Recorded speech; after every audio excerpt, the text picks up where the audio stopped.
I don't remember how I arrived at this abandoned island hotel. The only way to remember it is to write my story, starting at the beginning with my parents in 1967. They fell in love at the Monterey Pop Festival in California. She was a wild teenager with an attachment disorder, and he was a hitchhiker orphan from Iowa.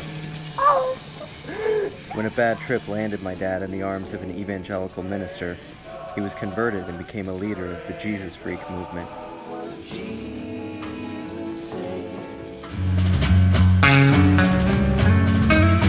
Born in the ashes of the flower power scene that swept California in the late 1960s, the Jesus Freaks dressed, spoke, and lived just like the other hippies, but had traded in the Timothy Leary message of peace through acid for the Billy Graham rhetoric of salvation through Jesus Christ, seasoned with a bit of doomsday prophecies and conspiracy theory paranoia.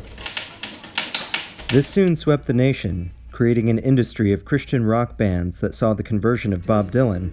In the book of Daniel and in the book of Revelation, which just might apply to these times here. And made this end times prophecy into the best-selling nonfiction book of the decade, as well as a movie starring Orson Welles. Is our planet truly in mortal peril? Everywhere Christian hippies were preparing for the great battle of Armageddon, where the four horsemen of the apocalypse, the Antichrist, and the decision of whether or not to receive the mark of the beast would determine their eternal fate in the afterlife.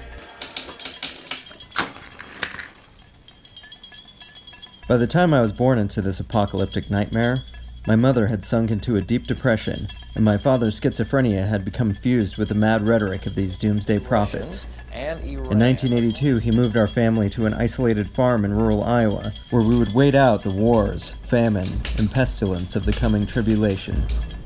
It was here, raised in the shadow of my father's madness, that I would learn to fear the outside world, to survive the collapse of society, and desperately pray to be spared from the eternal flames of hell. It was here that my journey began.